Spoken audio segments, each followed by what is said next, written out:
Namaskar and welcome to this online learning platform of Shri AKDMC Mahila College, Jamnagar.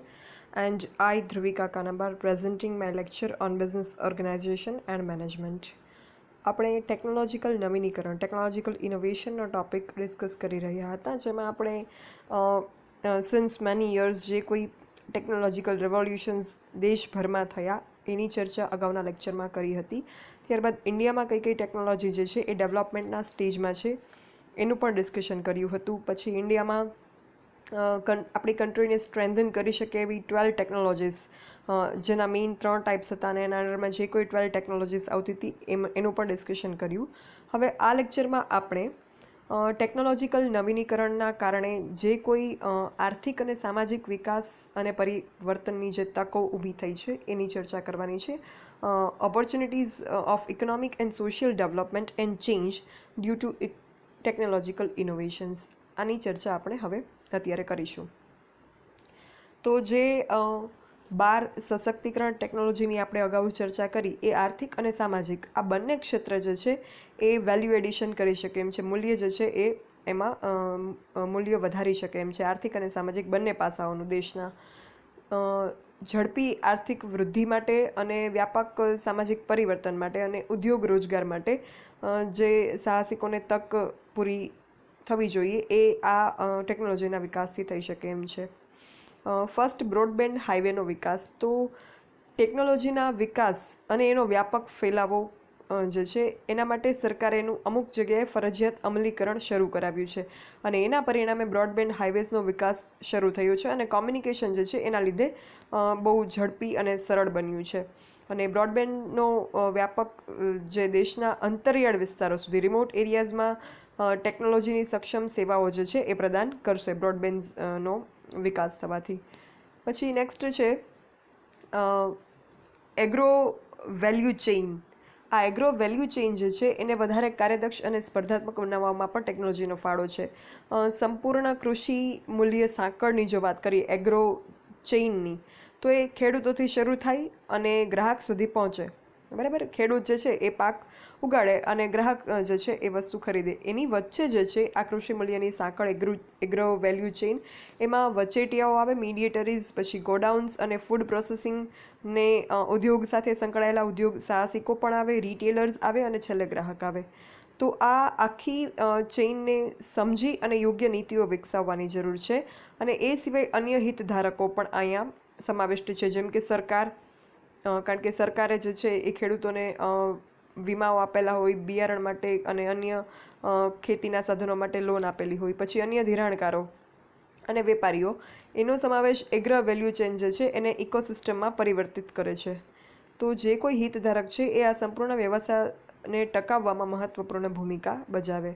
તો આધુનિક ટેકનોલોજીથી આ જે એગ્રો ચેઇન છે એ વધારે વેલ્યુએબલ, કાર્યદક્ષ અને સ્પર્ધાત્મક બને છે. પછી ઇન્ટરનેટ આધારિત કૃષિ વિસ્તરણ અને બજાર માહિતી સેવાઓ. મેકેન્સી ગ્લોબલ ઇન્સ્ટિટ્યૂટ, આપણે આ ઇન્સ્ટિટ્યૂટની આગળ પણ ચર્ચા કરી, જે 12 ટેકનોલોજીસ ભારતને સશક્તિકરણ માટે આપેલી છે, એ પણ આ જ સંસ્થાએ આપેલી છે. તો મેકેન્સી ગ્લોબલ ઇન્સ્ટિટ્યૂટે ગણતરી કરી છે કે મિશ્ર અને જેનેટિકલી મોડિફાઈડ પાક, ચોક્કસ ખેતી, આ બધું જે છે કૃષિલક્ષી નિર્ણયો એ લેવામાં માર્ગદર્શન પ્રદાન કરવા માટે સેન્સર્સ, GIS જે આપણે આગળ જોયું હતું, ગ્લોબલ આઇડેન્ટિફિકેશન સિસ્ટમ. તો આ સેન્સર્સ, GIS આ આધારિત જમીન, હવામાન અને પાણીનો જે ડેટા છે અને મોબાઈલ ઇન્ટરનેટ આધારિત કૃષિ વિસ્તરણ અને બજાર માહિતીની જે સેવા છે એ વર્ષ 2025 સુધીમાં આ ક્ષેત્રમાં મૂલ્ય સંવર્ધનમાં, ખેતી ક્ષેત્રનું જે મૂલ્ય સંવર્ધન છે એમાં દર વર્ષે $45 અબજ, $45 અબજથી $80 અબજ આવક જે છે એ ઉમેરી શકે એમ છે. એટલે જે અગાઉ આપણે ડિસ્કસ કર્યું કે ઇન્ટેલિજન્ટ વિતરણ વ્યવસ્થા અને પરિવહન વ્યવસ્થા, પછી GIS, આ બધી સિસ્ટમથી કૃષિ ક્ષેત્રને આટલો ફાયદો થઈ શકે એમ છે. અને આ ક્ષેત્રમાં જે સંગ્રહ અને વિતરણની વ્યવસ્થાની સુધારણા જો થશે તો જે કોઈ ભ્રષ્ટાચાર અત્યારે જોવા મળે છે એમાં પણ ઘટાડો થશે. અને એનાથી આ બધા જ ફાયદાથી સંયુક્તપણે વર્ષ 2025 સુધીમાં દર વર્ષે $3.2 કરોડ જેટલી જે છે એ બચત થશે.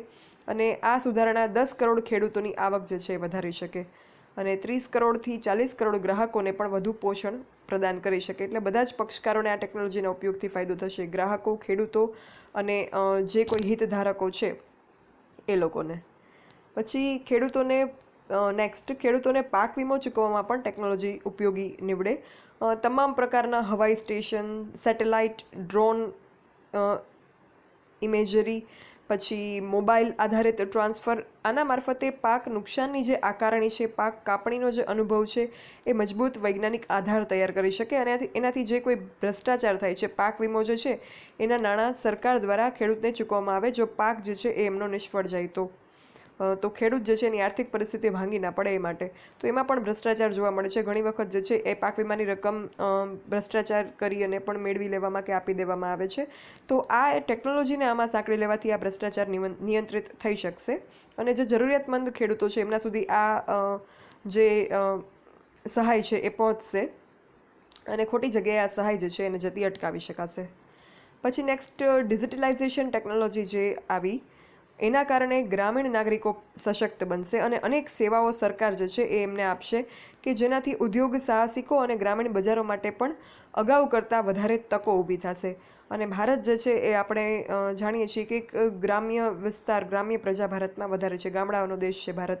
એટલે જ્યાં ગામડાઓ વધારે હોય કે ગ્રામ્ય પ્રજા વધારે હોય ઇન ટોટલ પોપ્યુલેશન, ત્યારે તમારે એમનું સશક્તિકરણ તો કરવું જ રહ્યું જો તમારે દેશને વિકસિત બનાવવો હોય તો. એટલે ડિજિટલાઇઝેશન ટેકનોલોજીના ક્રાંતિને કારણે ગ્રામ્ય વિસ્તારનો પણ વિકાસ થશે અને એક સમાવેશી વિકાસ થશે. એક જે છે એ આખા કન્ટ્રીનો સમતોલ વિકાસ થઈ શકશે. પછી નેક્સ્ટ, ભારતનું યુવાધન જે છે એ મોટી સંખ્યામાં રોજગારી મળી શકે એના માટે ઉત્પાદન ક્ષેત્રને વેગ આપવું જરૂરી છે અને અર્થતંત્રનું જે આખું માળખું છે એ મજબૂત કરવાની જરૂર છે.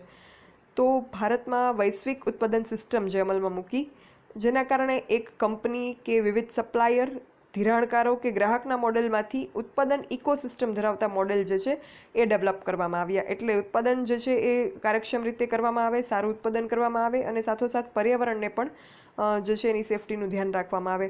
તો આ બધું પણ જે છે એ ટેકનોલોજીના વિસ્તારથી અને ડિજિટલાઇઝેશનથી શક્ય બન્યું છે. તો આ રીતે ટેકનોલોજીકલ પરિવર્તનથી જે છે ઇકોસિસ્ટમ મોડેલને પણ ડેવલપ કરી શકાય. ત્યારબાદ બધા ઉદ્યોગો જે છે એની વેલ્યુ ચેન અત્યારે તૂટી રહી છે અને નવું સંશોધન કરી, ઇનોવેશન્સ કરી અને નવી વેલ્યુ ચેન જે છે એ ઊભી કરી અને ઉદ્યોગ સાથે એને જોડાઈ અને મૂલ્ય નિર્માણના નવા સ્ત્રોત ઊભા થઈ રહ્યા છે. આ વેલ્યુ ચેન એટલે શું? તો value chain is a process or activities by which a company add value to an article or product or marketing or after sales service. Company જે છે જે કંઈ ઉત્પાદન કરે, જે કંઈ માર્કેટિંગ એક્ટિવિટીઝ કરતા હોય કે પછી આફ્ટર સેલ્સ સર્વિસ, વેચાણ પછીની સેવાઓ આપતા હોય, એટલે કંપનીનું કોઈ પણ કાર્યક્ષેત્ર હોય એની જે પ્રક્રિયાઓ છે એ પ્રક્રિયાઓ એવી કરવામાં આવે કે જેમાં મૂલ્ય નિર્માણ દરેક પ્રક્રિયામાં વધારે થાય. આ મૂલ્ય નિર્માણ કઈ રીતે થાય છે અને મૂલ્ય નિર્માણ થવાથી આવક નિર્માણ કે એમાંથી જે છે એની વેલ્યુ કઈ રીતે વધે, એ આપણે જ્યારે ઉત્પાદન ક્ષેત્રનો ટોપિક ડિસ્કસ કર્યો ત્યારે મેં તમને સમજાવેલું હતું કે ખેતરમાં પાક ઉગેલો હોય અને રેડીમેડ એક તૈયાર રોટલી હોય એમાં કેટલું વેલ્યુ એડિશન થયેલું હોય છે અને કઈ રીતે એની જે નાણાકીય મૂલ્ય છે એ પણ વધે છે. તો આ જે વેલ્યુ ચેઇન છે એ નવી એક ઇનોવેશન કરીને વેલ્યુ ચેઇન ડેવલપ કરવામાં આવે છે કે જેનાથી ગ્લોબલ એક્સપોર્ટિવ લેવલનું પ્રોડક્શન થઈ શકે.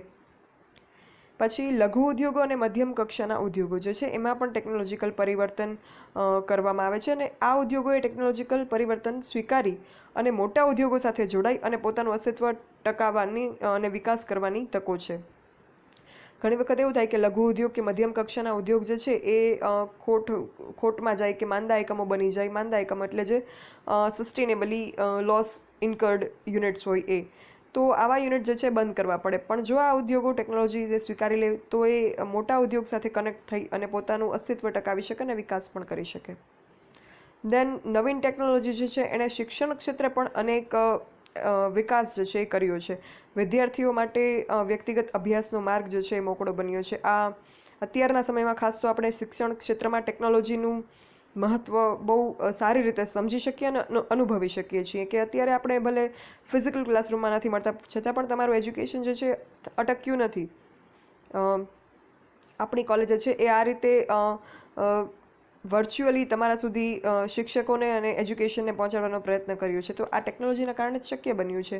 એ સિવાય અત્યારે જ્યારથી આ કોરોનાની સિચ્યુએશન આવી ત્યારથી વેબિનારનો એક ટ્રેન્ડ થયો હતો. કદાચ તમને લોકોને હજી ખ્યાલ નહીં હોય, બટ જે સેમિનાર્સ અને કોન્ફરન્સીસ થતા હોય છે જેમાં એજ્યુકેશનલ મેટર્સ, રિસર્ચને લગતી બાબતો કે કોઈ પણ જે છે એ ઇકોનોમિક કે સોશિયલ ડેવલપમેન્ટ કન્ટ્રીનું થાય એના માટેની ડિસ્કશન્સ જે છે એક્સપર્ટ્સ દ્વારા કરવામાં આવતી હોય છે અને એમાં જે સ્કોલર્સ હોય એ પાર્ટ લેતા હોય. તો એ જે છે એ પણ નેશનલ અને ઇન્ટરનેશનલ લેવલનું તમારા પોતાના ડિવાઇસથી તમે પોતાના ઘરમાં એક કોર્નરમાં બેસીને એ વસ્તુ જે છે ત્યાં સુધી પહોંચી શકો છો, અટેન્ડ કરી શકો છો.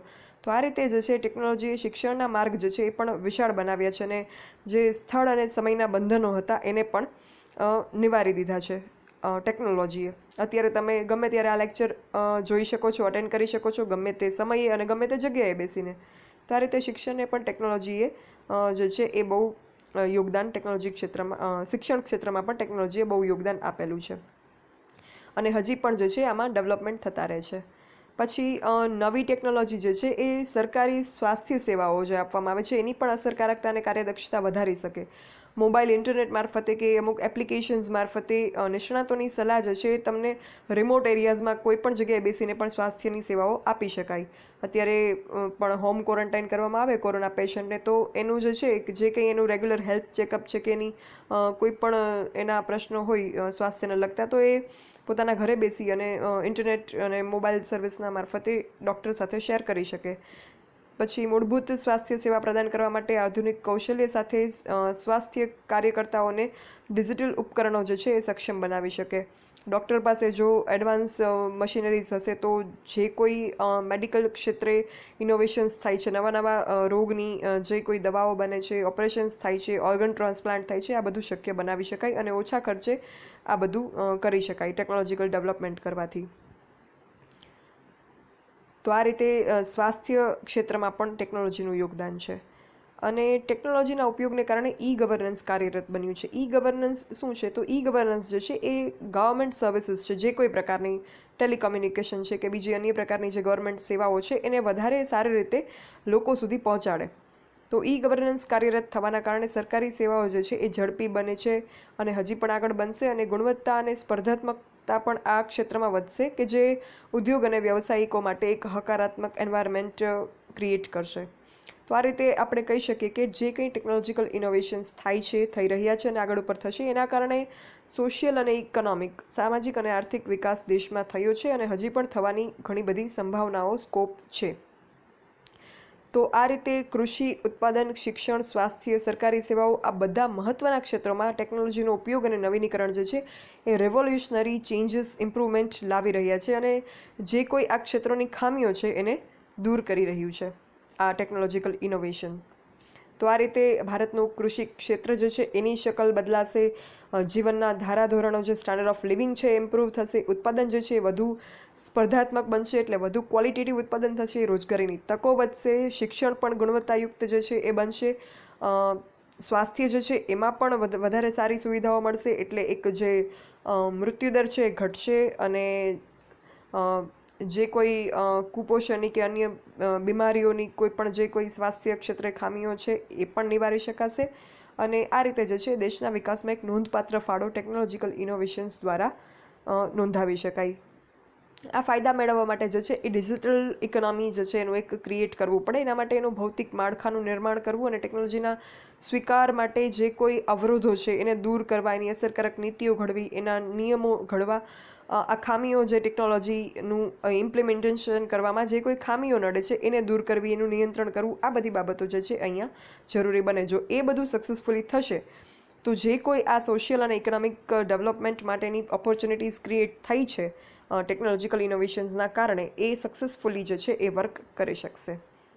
તો અહીંયા આ ટોપિક આપણો ટેકનોલોજીકલ ઇનોવેશનનો પૂરો થાય છે, જે આપણે આગલા લેક્ચરથી લઈ અને અત્યાર સુધી ડિસ્કસ કર્યું. આ બધું જ ટેકનોલોજીકલ ઇનોવેશન, ટેકનોલોજીકલ નવીનીકરણના ટોપિકમાં આ બધું જ ઇન્ક્લુડેડ હતું. Thank you. For any queries or doubts, you can write me on this mail dbk.dhruvika@gmail.com. Thank you.